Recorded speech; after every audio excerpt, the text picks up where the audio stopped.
Hi friends, Ayyanar துணை serial இனி வரப்போகிற எபிசோட்ஸ்க்கான ப்ரோமோ தான் இந்த வீடியோவில் பார்க்க போகிறோம். உங்கள் ஃப்ரெண்ட்ஸ் பார்க்கலாம். இப்போ தான் ஒரு நல்ல விஷயம் நடந்துச்சு. அதுக்குள்ளே கோர்ட்லேருந்து நிலாவுக்கு ஃபோன் வந்துடுச்சு. அடுத்து இந்த வீடே இடிஞ்சு போகிற மாதிரி ஒரு சம்பவம் நடக்க, ஸோ நிலாவுக்கும் சோழனுக்கும் கோர்ட்டில் டிவோர்ஸ் கேஸ்க்காக இன்றைக்கி வர சொல்லியிருக்காங்க. நிலா ஆஃபீஸில் ராகவை அவாய்ட் பண்ணிவிட்டு வரும்போது நிலாவுக்கு ஃபோன் வந்து லாயர் ஃபோன் பண்ணி விஷயத்த சொல்கிறாங்க. அப்போது நிலாவுமே யோசிச்சுட்டு இந்த விஷயத்த போய் வீட்டில் சொல்லணும் எல்லார்கிட்டேயும் அப்படின்னு சொல்லிட்டு வராங்க. ராகவ் வந்து அங்கே ரொம்ப அப்செட்டாக இருக்கார். நிலா ஏன் நம்ம கொடுத்த பர்ஃப்யூமை வேணான்னு சொல்லி அவாய்ட் பண்ணிட்டாங்க அப்படின்னு. அப்போ தான் நம்ம நீலா யோசிச்சு பார்க்குறாங்க. திவ்யா சொன்ன விஷயங்களை, ராகவுக்கு உன் மேலே லவ் இருக்கோ என்னவோ, அதனால தான் அவர் இப்படிலாம் பண்ணுறாரு, உன் மேலே ரொம்ப அக்கறையாகவும் கேரிங்காகவும் இருக்கிறாரு அப்படின்னு. ஸோ ராகவ் அதுக்கேற்ற மாதிரி பர்ஃப்யூம்லாம் வந்து வாங்கிட்டு வந்து கொடுக்கவும் நிலா அதை யோசிச்சு பார்த்துட்டு திவ்யா சொன்ன மாதிரி இருக்கும் அப்படின்னு தான் வேண்டாம் அப்படின்னு சொல்லிட்டு வந்துட்டாங்க. ஸோ ஏற்கனவே நமக்கு கல்யாணம் ஆகி இப்போ கோர்ட்டில் டிவோர்ஸ் கேஸ் நடந்துட்டுருக்கு. இந்த சமயத்தில் ராகவ் ப்ரப்போஸ் பண்ணுறாரு அப்படின்றது, அதனாலேயே நிலா வந்து வேண்டாம் அப்படின்னு சொல்லிட்டு வந்தாங்க. அது தெரிஞ்சால் கண்டிப்பாக ராகவே அப்படி பண்ண மாட்டார் அப்படின்றது தான் நிலாவுடைய மனசுக்குள்ளே. அது மட்டும் இல்லாமல் நிலாவுக்கு அந்த மாதிரி எந்த ஒரு ஐடியாவுமே இல்லை. நம்மளுடைய பாஸ் அவர், அவ்வளோதான். அதை தாண்டி வேறு எதுவுமே இல்லை அப்படின்றத நிலா ப்ரூவ் பண்ணுறாங்க. ஆனால் ராகவ் இதை பற்றி யோசிச்சு ரொம்ப குழம்பி போயிருக்காரு. அப்போது நம்ம நிலாவை விரும்பணும், அவங்க மேலே ஆசைப்பட்டு தான் நம்ம இதெல்லாம் செஞ்சோம். ஆனால் வந்து இப்போ அவங்க வேண்டான்னு சொல்கிறத பார்த்தா நம்மளை வந்து அவங்க அவாய்ட் பண்ணுறாங்க அப்படின்னு தான் நினச்சிட்ருக்காரு ராகவ். வந்துட்டு ரொம்ப அப்செட்டோடைய நிலா வீட்டுக்கு போன உடனே நடந்த விஷயங்களை எல்லாருக்கிட்டையும் சொல்கிறாங்க. அந்த விஷயம் கேள்விப்பட்ட உடனே எல்லாருமே ரொம்ப உடஞ்சி போயிடுறாங்க. முக்கியமாக சோழன், என்னப்பா சொல்கிற நிலா அப்படின்னு சரின்னு கேட்குறாரு. ஆமாண்ணே அப்படின்னு. சோழன், நாளைக்கு கோர்ட்டுக்கு போகணும், ஏதாச்சும் உங்களுக்கு ஒர்க் இருந்தாலும் ப்ளீஸ் அதை நாளைக்கு முடியாதுன்னு சொல்லிடுங்க. ஏன்னா நம்ம ஏற்கனவே போகாதனால லாயர் ஃபோன் பண்ணி பேசிக்கிட்டே இருக்காங்க, நீங்கள் யாராச்சும் கண்டிப்பாக வந்தே ஆகணும் அப்படின்னு. நானும் ஆஃபீஸ்க்கு லீவ் சொல்லிட்டேன், நாம் நாளைக்கு கோர்ட்டுக்கு கண்டிப்பாக போகணும் அப்படின்னு சொல்கிறாங்க. அப்போது நிலா பார்த்து சோழன் ரொம்ப அப்செட் ஆகுறாரு. சரிங்க அப்படின்னு சொல்லி தலையாட்டிடுறாரு. அதுக்கப்புறமா ரூம்குள்ளே நிலா வந்து போயிடுறாங்க. எல்லாருக்குமே ரொம்ப மனசொறிஞ்சு போயிடுது. ஏன் முக்கியமாக சோழனை பார்த்து சேரன், பாண்டியன், பல்லவன் எல்லாருமே உடைஞ்சு போகிறாங்க. இப்போ தான் ஒரு நல்ல காரியம் நடந்துச்சு, அதுக்குள்ளே சோழனனுக்கு டிவோர்ஸ் கேஸ் வந்துருச்சு அப்படின்னு பல்லவன் சொல்கிறாரு. பல்லவா, நீ கொஞ்ச நேரம் அமைதியாயிரு அப்படின்னு சேரன் சொல்லிடுறாரு. பல்லவனும் அமைதியாக உட்காந்துடுறாங்க. அண்ணன், எனக்கு நீங்கள் என்னை அமைதியாக உட்கார சொன்னாலும் என்னால் பேசாமல் இருக்க முடியல அப்படின்னு பல்லவன் சொல்லிட்டு, அண்ணனை விட்டு டிவோர்ஸ் வாங்காமல் இருந்தால் நல்லா இருக்கும்ல. ஒரு வேளை அண்ணங்கிட்டேருந்து டிவோர்ஸ் வாங்கிட்டா இந்த வீட்டை விட்டு போயிடுவாங்களா? அதான் அவங்க கடமை முடிஞ்சிருச்சு அப்படின்னு நம்மளை எல்லாரையும் மாற்றி பாண்டியனுக்கு ஒரு நல்ல கடையை அமைச்சு கொடுத்து நம்ம வீட்டுக்கெல்லாம் நிறைய ஹெல்ப் பண்ணிட்டாங்க. அன்னிக்கும் வேலை கிடச்சிருச்சு. அப்போது இந்த வீட்டை விட்டு போயிடுவாங்களா? அண்ணி சொல்லியிருக்காங்கல்ல, இந்த வீட்டுக்குள்ளே ஒரு நல்லது நடந்தால் சேரனனுக்கு ஒரு கல்யாணம் நடந்தால் இந்த வீட்டை விட்டு அப்போ நான் போவேன் அப்படின்னு அண்ணி சொல்லியிருக்காங்க. ஒருவேளை சந்தாவுக்கும் உங்களுக்கும் நல்லா செட் ஆகுதுனால உங்கள் 2 பேருக்கும் கல்யாணத்தை முடிச்சு வச்சுட்டு அண்ணன் டிவோர்ஸ், அதாவது அண்ணங்கிட்டேருந்து அண்ணி டிவோர்ஸ் வாங்கிக்கிட்டே இந்த வீட்டை விட்டு போயிடுவாங்களா அப்படின்ற மாதிரி பல்லவன் கேட்குறாங்க. இந்த விஷயம் பல்லவன் சொன்ன உடனே சோழன் அப்படியே அதிர்ச்சியாகி பார்க்குறாங்க. முக்கியமாக சோழன் அப்படியே பல்லவனை பார்த்துட்ருக்காங்க. உடஞ்சி போய் அப்படியே ஷாக் ஆகி அதிர்ச்சியில் சட்டுன்னு திரும்பி பார்க்குறாரு. அப்போது, அண்ணே, நான் விளையாட்டுக்கு தானே சொன்னேன், விளையாட்டுக்கு சொல்லலைன்னா கூட எதர்ச்சியாக, அதாவது இருக்கிற யதார்த்தத்தை சொன்னேனே அப்படின்னு பல்லவன் சொல்லவும், இங்கே ஏன் பல்லவா, நானே இப்போ நொந்து நூலாயிருக்கேன், அவ்வளோதான் போச்சு என்னுடைய வாழ்க்கை, நாளைக்கு போய் எனக்கு டிவோர்ஸ் வேணும்னு சொல்லிட்டு வருவா, அதுக்கப்புறமா கண்டிப்பாக விவாகரத்து கொடுத்துருவாங்க, அடுத்த ஏறிங்களா அப்படின்னு சொல்கிறாங்க சோழன். அவ்வளோதான், உனக்கு உன்னுடைய கவலை, உன் அண்ணி இந்த விட்டு போயிடுவாளா அப்படின்னு. பரவாயில்லடா, என்னை விவாகரத்து நான் என்கிட்ட இருந்து அவள் டிவோர்ஸ் வாங்கினாலும் சரி, அவள் இந்த வீட்டுக்குள்ளே இருக்கணும்னு நீ ஆசைப்படுற. உன் அண்ணிக்கிட்ட பேசி நீ அவளை எங்கேயும் இருக்க வச்சுக்கோ, நான் எங்கேயாச்சும் போயிடுறேன் அவளை நினச்சிக்கிட்டு அப்படின்னு சொல்கிறாரு. அப்போ சேரன் இருந்துக்கிட்டு, ஏண்டா சோழா இப்படியெல்லாம் பேசுகிற அப்படின்னு. பின்ன என்னென்ன, நீங்கள் எல்லாருமே எல்லா விதத்துலேயும் சந்தோஷமாக இருக்கீங்க, உங்களுக்கு சந்தாவோட செட் ஆகிடுச்சு, நீங்கள் சீக்கிரமாகவே கல்யாணம் பண்ணிக்க போகிறீங்க. அடுத்து பாண்டியும் நல்லா இருக்கான். எல்லாருக்கும் முன்னாடி கல்யாணம் பண்ணேன்னா என்னுடைய வாழ்க்கை இப்படி இருக்குது. நான் ஒன்றும் வேணும்னே அவள் கழுத்தில் தாலியை கட்டலையே, அவள் மேலே ஆசைப்பட்டதுனால காலமும் சூழ்நிலையும் அதுக்கு ஏற்ற மாதிரி இருந்துச்சு. நமக்கான வாய்ப்பு அப்படின்னு நான் அமைச்சிக்கிட்டு கல்யாணத்தை பண்ணிக்கிட்டேன். ஆனால் அவளுடைய மனசில் நான் கொஞ்சம் கூட இல்லைன்னு இவ்வளோ நாள் வரைக்குமே இவ்வளோ காலமாக 5-6 மாதமாக நம்ம கூட இருக்கா நிலா. அப்போ கூட நான் அவளுடைய மனசில் கொஞ்சம் கூட இடம் பிடிக்கவே இல்லைன்னு நானும் ஏதோ பண்ணி பார்த்துட்டேன். யாரும் எனக்கு சப்போர்ட்டுக்கு வரல. நானே என்னால் முடிஞ்ச அளவுக்கு நிலாவை மனசை மாற்ற ட்ரை பண்ணேன். ஆனால் அதுவுமே என்னால் முடியல. இதுக்கு மேலே பேசுகிறதுக்கு எதுவுமே இல்லைண்ணா அப்படின்னு சொல்லிட்டு சோழன் ரொம்ப மனசு உடைஞ்சு போய் பின்புறமாக உட்காந்துக்கிறாரு. பாண்டி இருந்துக்கிட்டு என்னென்ன இவன் இப்படி பேசிட்டு போகிறான் அப்படின்னு, என்னடா பண்ணுறது, அவன் நடந்த விஷயத்த தானே சொல்கிறான் அப்படின்னு. ஆனால் இதுக்கெல்லாம் காரணம் சோழன் தானே. அண்ணா அமைதியாக இருந்தால் இதெல்லாம் நடந்திருக்குமா, அண்ணியோட மனசு எப்படியாச்சும் மாறி இருக்கும்ல அப்படின்னு பல்லவன் சொல்கிறாங்க. அப்போது சேரன் இருந்துக்கிட்டு இல்லடா பாண்டி, நீ உண்மையிலே சோழன் சொல்கிற மாதிரி நிலாவோட மனசு கொஞ்சமாச்சும் மாறி இருக்கணும்ல. கண்டிப்பாக மாறவே இல்லை. நம்ம எல்லார் மேலேயும் பாசமாக இருக்கிற மாதிரி தான் சோழன் மேலேயும் நிலா இருக்கா. அதுவும் அவன் பண்ணுற விஷயத்தெல்லாம் தாண்டி நம்மக்கிட்ட கேஷுவலாக எப்படி நடந்துக்குதோ நிலா, அதே மாதிரி தான் சோழன் கூடயும் நடந்துக்குது. சோழன் தான் அது நம்ம மேலே வச்சிருக்கிற லவ் அப்படின்னு நினச்சிக்கிட்டு ரொம்ப சந்தோஷத்தில் இருந்தான். ஆனால் நிலா இப்போ நாளைக்கு விவாகரத்து கோர்ட்டுக்கு கேஸ் கூட்டிகிட்டு போக போகுது அப்படின்னு உடனே அவன் ரொம்ப உடஞ்சி போயிடுறான். பாசத்தை தாண்டி நிலா சோழன் மேலே எந்த ஒரு காதலையும் வைக்கல அப்படின்னு சேரன் சொல்லவும், அதுவும் கரெக்ட் தானே, நீ சொல்கிறது தான். அவன் பண்ணுற விஷயம் அவங்களுக்கு கோவப்பட்டாலும் நம்மள மாதிரி அவனும் இருக்கணும், அவனையும் மாற்றணும் அப்படின்னு தான் அவங்க இதெல்லாம் செய்கிறாங்களே தவிர சோழன் சொன்ன மாதிரி கண்டிப்பாக அவங்களோட மனசில் சோழன் இல்லவே இல்லை. அது ஏன்னு தெரியலன்னு அவன் சொல்கிற மாதிரி இவ்வளோ நாள், அதாவது 4.5 மாதம் 5 மாதம் கிட்ட ஆக போதுண்ணே, இவ்வளோ நாள்லேயே ஒரு நாள் கூடவா சோழன் மேலே அவங்களுடைய நினப்பு வந்திருக்காது, அவங்க மேலே காதலும் வந்திருக்காதா அப்படின்னு பாண்டியன் கேட்குறாரு. என்னடா பண்ணுறது, நமக்கு என்ன தெரியும், அது நிலாவுக்கு தானே தெரியும். இதுக்கு முன்னாடி ஒரு முறை கோர்ட்டுக்கு போகும்போதே நிலா கிட்ட நான் இந்த விஷயத்தை பற்றி பேசினேன். ஆனால் நிலா இதை பற்றி நீங்கள் ஒரு வார்த்தை கூட பேச வேணானே அப்படின்னு சொல்லிடுச்சு. இதுக்கு மேலேயும் நான் என்னடா பண்ண முடியும் அப்படின்ற மாதிரி சேரின் கூட சொல்லிடுறாரு.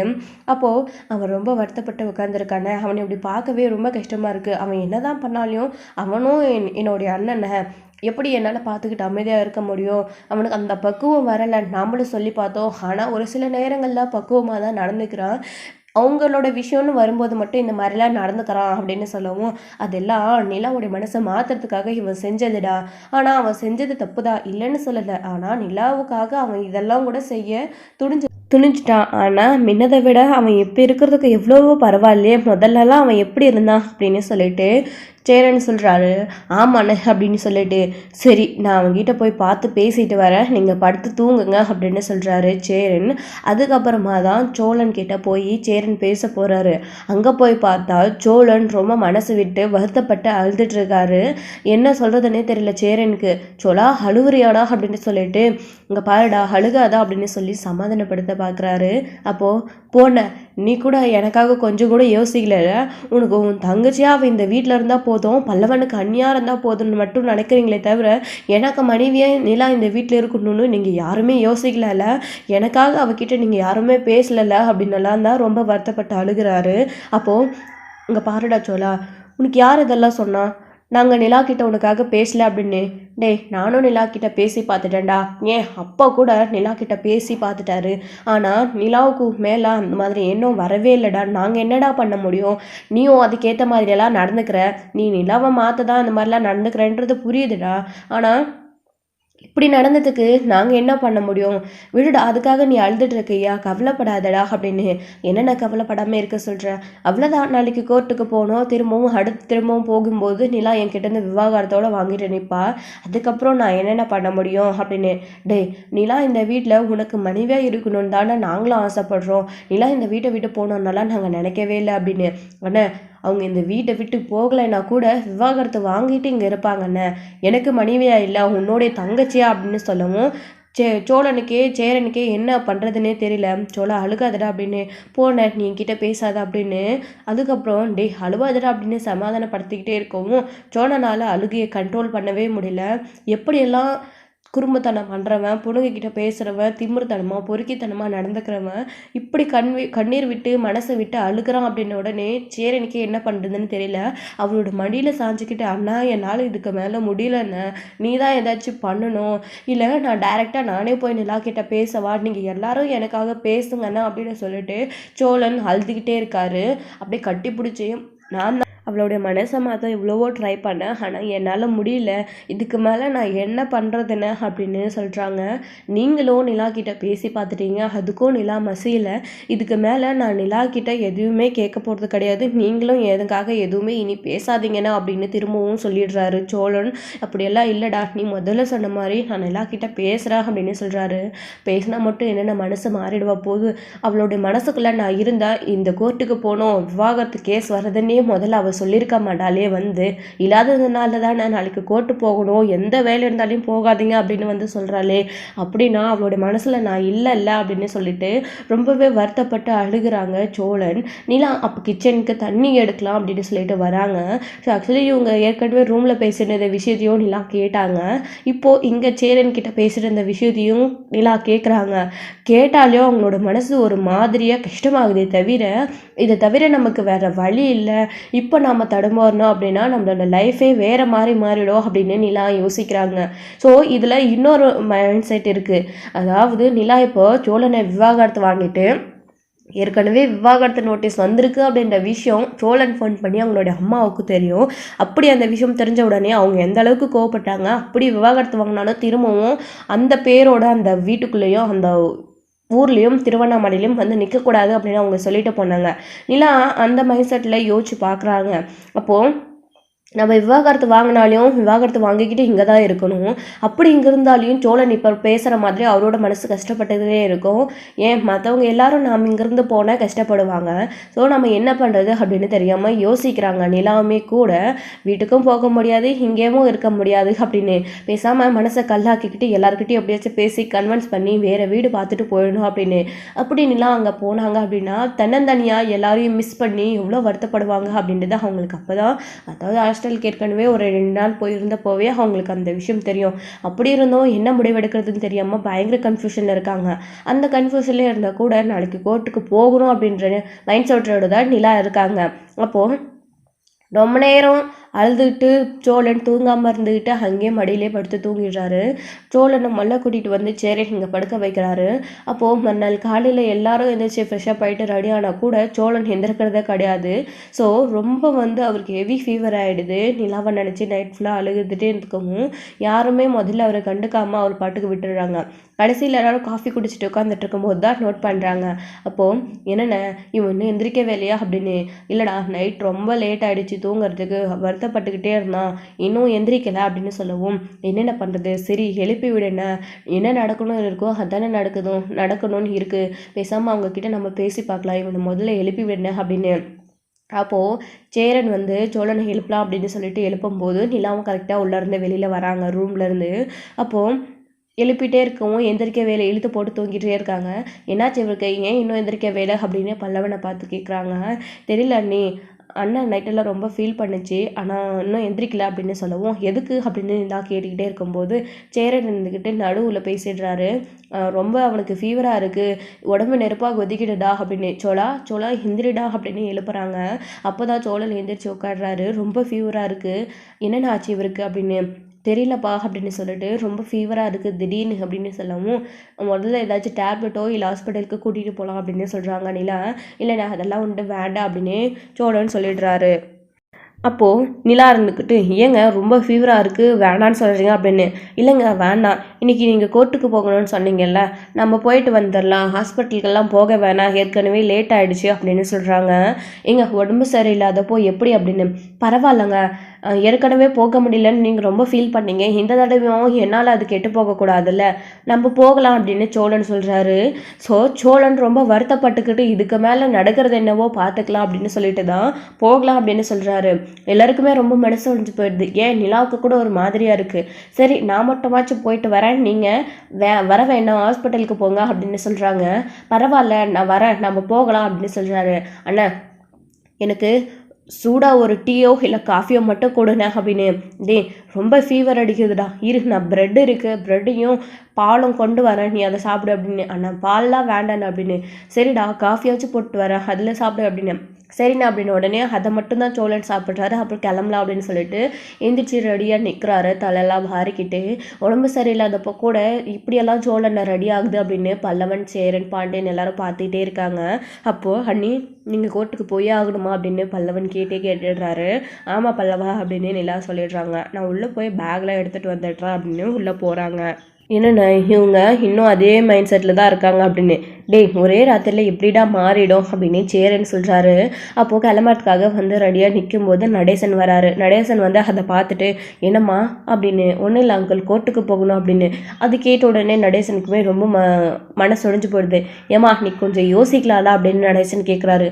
அங்கிள் ப்ளீஸ் அங்கிள் இந்த விஷயத்தில் போகும்போது என்னை யாருமே எதுவுமே கன்வின்ஸ் பண்ணாதீங்க, இப்போ விட்டா எனக்கு வேறு வாய்ப்பு கிடைக்காது, நான் போயிட்டு வரேன் அங்கிள் அப்படின்னு சொல்லிட்டு நிலா கிளம்பிடுறாங்க. சோழனை பார்த்துட்டு நடேசனுமே விடுடா, எது நடக்கணும்னு இருக்கோ அது எல்லாமே நல்லதாகவே நடக்கும், போயிட்டு வா பார்த்துக்கலாம், இப்போவே ஒன்றும் கொடுத்துட போகிறதில்ல அப்படின்ற மாதிரி தான் நடேசன் சோழன் கிட்ட சொல்லி அனுப்புகிறாரு. ரொம்ப ஃபீவரோடையே சோழன் போயிட்டுருக்காரு. அப்போது காரில் போயிட்டுருக்கும்போது ரொம்ப ஃபீவர் அடிக்குது முடியலன்னா பரவாயில்ல அப்படின்னு. பரவாயில்லைங்க அப்படின்னு ரொம்ப வருத்தத்தோடையே அப்பப்போ கண்ணில் வந்து கண்ணீரோடையே சோழன் வந்து வண்டி ஓட்டுட்டு போயிட்டுருக்காரு, அதாவது கார் ஓட்டிக்கிட்டு. அப்போது நீலாதையும் நோட் பண்ணுறாங்க. என்னாச்சிங்க ஏன் உங்கள் கண்ணெல்லாம் கலங்குது அப்படின்னு. ஒன்றும் இல்லைங்க ஃபீவராக இருக்குல்ல, வண்டியில் காற்றுல போயிட்டுருக்கும்போது கண் கலங்குது அப்படின்னலாம் வந்து சொல்லிடுறாங்க. ஓ சரி டேப்லெட் ஆச்சும் வாங்கி போட்டுட்டு போகலாமா அப்படின்னு. வேண்டாங்க போயிட்டு வரும்போது பார்த்துக்கலாம் அப்படின்னு சோழன் சொல்லிடுறாரு. கோர்ட்டில் போய் நிற்கிறாங்க. லாயர் வந்துடுறாங்க. வாங்க நிலா அப்படின்னு. என்னாச்சு இவருக்கு அப்படின்னு. உடம்பு சரியில்லை அப்படின்னு. சரி நீங்கள் மட்டுமாச்சும் வந்திருக்கலாம்ல, உடம்பு சரியில்லாதவங்களே ஏன் கூட்டிகிட்டு வந்தீங்க அப்படின்னு லாயருமே கேட்குறாங்க. பரவாயில்ல ஏற்கனவே வர முடியல அப்படின்னு சொல்லிட்டு சோழனும் அவங்களும் உள்ளே போகிறதுக்காக வெயிட் பண்ணிட்டு இருக்காங்க. அடுத்து நம்மள தான் கொடுவாங்க, கரெக்ட் டைமுக்கு வந்திருக்கீங்க அப்படின்னு. அப்போ உள்ளே போகிறாங்க. உள்ளே போன உடனே ஜட்ஜு வந்துடுறாங்க. ஜட்ஜு வந்து நிலா சரி சோழனையும் சரி ரெண்டு பேரையும் ரெண்டு சைடு நிற்க வச்சு கேட்குறாங்க. உங்களுக்கு கண்டிப்பாக விவாகரத்து வேணுமா, நீங்கள் கவுன்சிலிங் போனதுக்கப்புறம் கூட உங்களுக்கு விவாகரத்து தேவைப்படுதா, இத்தனை மாதமும் உங்களோட மனசு மாறவே இல்லையா அப்படின்னு. இல்லை மேடம் கன்ஃபார்ம் எனக்கு விவாகரத்து வேணும் அப்படின்னு. என்ன காரணம் அப்படின்னெல்லாம் கேட்கும்போது அதுக்கு யாருமே பதில் சொல்கிறதில்ல, நீங்கள் சொல்லுங்கள் அப்படின்னு சோழனை கேட்கும்போது அவங்களுக்கு என்கிட்டேருந்து விவாகரத்து வேணும்னு ஆசைப்பட்றாங்க, நானும் கொடுக்கறதுல ரெடியாக இருக்கேன் அப்படின்னு சொல்கிறாங்க. ஓ அப்போ மியூச்சுவல் டைவர்ஸா அப்படின்னு கேட்குறாங்க. ஆமாம் அதை ஏற்கனவே கோர்ட்டில் வந்து சப்மிட் பண்ணியாச்சு அப்படின்னு சொல்லிட்டு இங்கே வக்கீல் வந்து சொல்கிறாங்க. அதுக்கப்புறம் அதையும் அவங்க பார்த்துட்டு சரி இன்னும் உங்களுக்கு கோர்ட் கொடுத்துருக்குற டைம் 1 மாதம் இருக்குது, நீங்கள் அந்த 1 மாதமும் அவங்க வீட்டில் சேர்ந்து வாழ்ந்து பார்க்கணும், அதுக்கப்புறமும் உங்களுக்கு ஓகேன்னா விவாகரத்தை கண்டிப்பாக கொடுத்துடலாம் அப்படின்னு சொல்லவும் அப்போ நிலா இருந்துக்கிட்ட அப்போவே அந்த முடிவை சொல்லிடுறாங்க. மேடம் இன்னும் 1 மாதம் இல்லை எத்தனை மாதம் கழிச்சு கோர்ட்டில் கேஸ் வந்தாலும் என்னுடைய முடிவு இதே தான், நீங்கள் இப்போவே ப்ராப்பராக எல்லாத்துக்கும் ரெடி பண்ணிவிடுங்க, கண்டிப்பாக நீங்கள் சொன்ன அந்த 1 மாதத்துல என்னோட மனசும் மாற போகிறது கிடையாது, எனக்கு கண்டிப்பாக டிவோர்ஸ் வேணும் அப்படின்னு நிலா உறுதியாக சொல்லிடுறாங்க. இதெல்லாம் பார்த்து சோழன் ரொம்ப ஒடிஞ்சு போயிடுறாரு. அதுக்கப்புறமா வந்துட்டு அமைதியாக வந்துடுறாங்க. சரி நீங்கள் போகலாம் அப்படின்னு சொல்லிடுறாங்க லாயருமே கூட, அதாவது வக்கீல் கூட. அப்போ லாயர் வந்துட்டு நிலா கண்டிப்பாக உங்களுக்கு டிவோர்ஸ் கிடச்சிடும், நீங்கள் கவலைப்படாதீங்க, ஜட்ஜ் இப்போவே உங்களுக்கு விவாகரத்து கொடுக்குற முடிவில் தான் இருக்காங்க, நீங்கள் ஸ்ட்ராங்காக சொன்னதுனால நீங்கள் அடுத்து ஏறிங் வரும்போது கண்டிப்பாக உங்களுக்கு விவாகரத்து கிடச்சிரும் அப்படின்னு லாயர் அப்படி சொன்னதுக்கப்புறமா ரொம்ப தேங்க்ஸ் மேடம் உங்களோட ஃபீஸ் அப்படின்னு. இல்லைங்களா நீங்கள் உங்களோட கேஸ் முடிஞ்சதுக்கப்புறமாவே எனக்கு ஃபீஸ் கொடுங்க, இப்போ நீங்கள் போகலாம் அப்படின்னு சொல்கிறாங்க. அப்போது போலா சோழன் அப்படின்னு சொல்லவும் சரிங்க அப்படின்னு சொல்லிட்டு கூப்பிட்டுக்கிட்டே வராங்க. சோழன் எந்த ஒரு வார்த்தையுமே பேசுறதுல ரொம்ப டல்லாகவே இருக்காரு. ஸோ நிலாவும் அதை நோட் பண்ணிவிட்டு அவங்களுக்கு உடம்பு சரியில்லாதனால தான் அவர் அப்படி இருக்காரு அப்படின்னு நினச்சிக்கிட்டு போயிட்டே இருக்காங்க. ஸோ வீட்டுக்கு போய் விட்ட உடனே நிலா அவங்க பாட்டுக்கு உள்ளே போயிடுறாங்க. அடுத்து ஆஃபீஸ்க்கு போகணும் அப்படின்னு கிளம்பிடுறாங்க. ரெடி ஆகிட்டு வந்து ஆஃப் டே வந்து ஆஃபீஸ்க்கு போகணும் அப்படின்னு சோழன் ரொம்ப மனசு ஒழிஞ்சு போய் வீட்டில் உட்காந்துட்டு இருக்காரு. எல்லாருமே வேலைக்கு கிளம்பிட்டு இருக்காங்க. அப்போ தான் சோழன் ரொம்ப ஃபீல் பண்ணுறாரு. அனீசியாக வந்து யாருமே இல்லை, நமக்கு கோர்ட்டில் விவாகரத்து நடக்க போகுது அப்படின்னு கூட யாருமே நம்மளை பற்றி கவலைப்படாத, அவங்கவுங்க வேலைக்கு போயிட்டாங்களே அப்படின்னு நம்மளோட வாழ்க்கை அவ்வளோதான், எல்லாரும் சந்தோஷமாக இருக்கட்டும், அவங்கள ஏன் நமக்கு எடுக்கணும் அப்படின்னு சொல்லிட்டு சோழன் ரொம்ப மனசு ஒழிஞ்சு போய் விலகி நிற்க ஆரம்பிச்சிடுறாரு. அதுக்கப்புறமா அவர் பாட்டுக்கு எப்பயும் கோயிலுக்கு போகாதவர் கோயிலுக்கெலாம் போயிட்டு ரொம்ப ஃபீல் பண்ணி அழுதுட்ருக்காரு. ஸோ இதோட இந்த எபிசோடு வந்து முடிச்சிருக்காங்க. அடுத்தடுத்த எபிசோடில் என்ன நடக்க போகுது, நிலா கிட்ட யாராச்சும் பேச போகிறாங்களா, அவங்களுடைய மனசு மாறப்போதா என்ன அப்படின்றத வெயிட் பண்ணி நெக்ஸ்ட் வீடியோவில் பார்க்கலாம். Friends thank you. இந்த வீடியோ உங்களுக்கு பிடிச்சிருந்தா லைக் பண்ணுங்கள், ஷேர் பண்ணுங்கள், கமெண்ட் பண்ணுங்கள்.